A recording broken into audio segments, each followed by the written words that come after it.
Hey guys, and welcome to this edition of Scruff's Garage. So for today's edition, I literally just got home from an 8-hour plus trip from New Jersey back to North Carolina.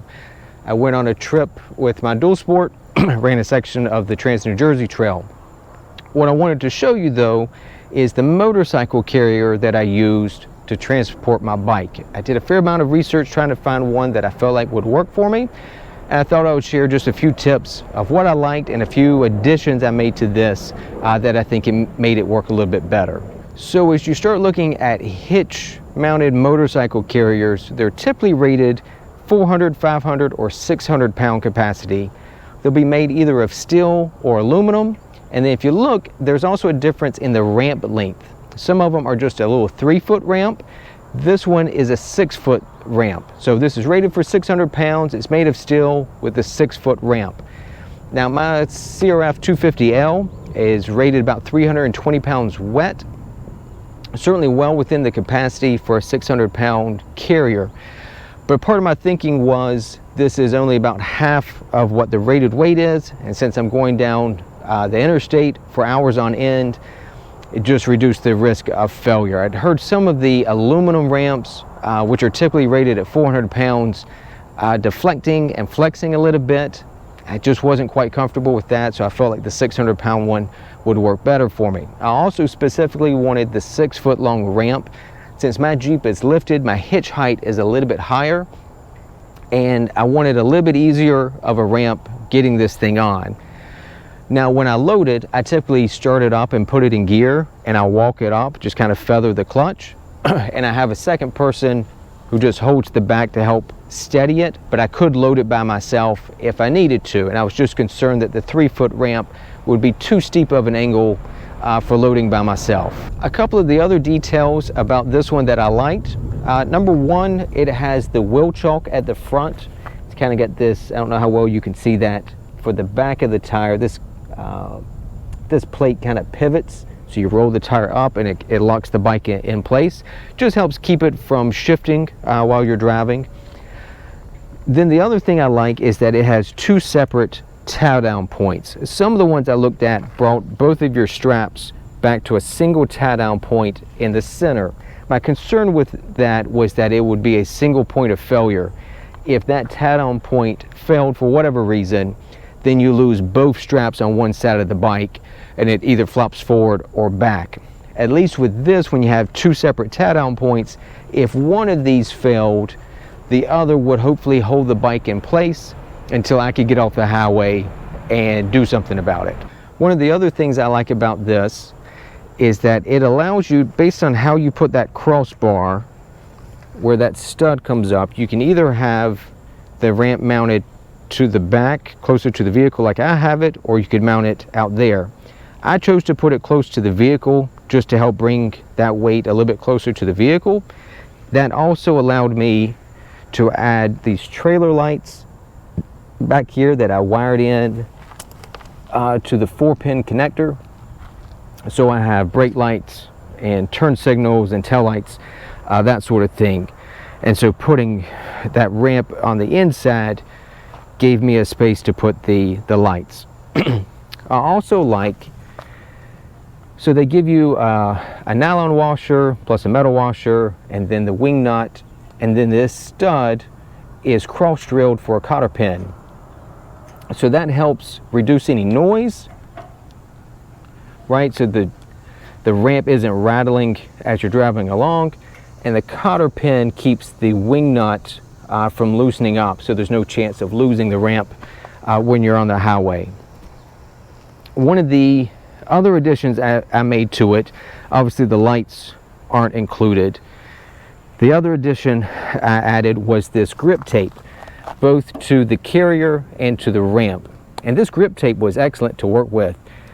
I got the 7-inch wide version, and I got a long roll of it, so I've got a bunch of extra. It's really sticky, both for sticking to the ramp and then also on the surface for gripping the tires. Like I said, when I load it, I start it and put it in gear and just let it walk itself up, so the back tire's not spinning. This stuff is like a 80 grit sandpaper, I think is what they called it. So it has a lot of texture to it, so the tire doesn't slip on it, which is nice, because otherwise it's just a painted metal ramp. So if that thing were wet or your tires were muddy, you'd have a real hard time walking it up under its own power. So that grip tape was great to work with. On the front of the ramp are 2 pins that fit back here. So those 2 pins help hold the ramp in place when you're loading and unloading. That seems pretty stable. I didn't have any issues with that, you know, shifting side to side. So that seems to work out pretty well. One thing I would like to do differently, actually 2 things. One, next time I do this, I'd like to get a dedicated set of motorcycle tie-down straps. These worked well, certainly strong enough, but this end is just the hook. I'd like the type that has the clip here, so that if this loosened up for whatever reason, this hook doesn't fall off the tie-down point. So having a little clip here would be nice.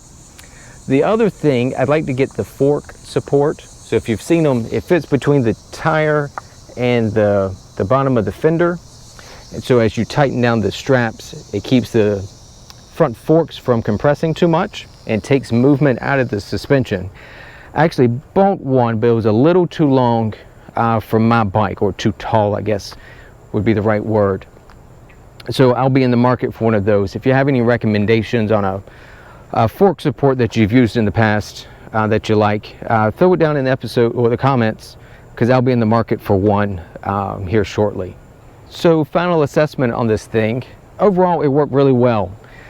What I will say is that there's a fair amount of movement as you're driving down the road. Everything is secure. The bike moves with the carrier.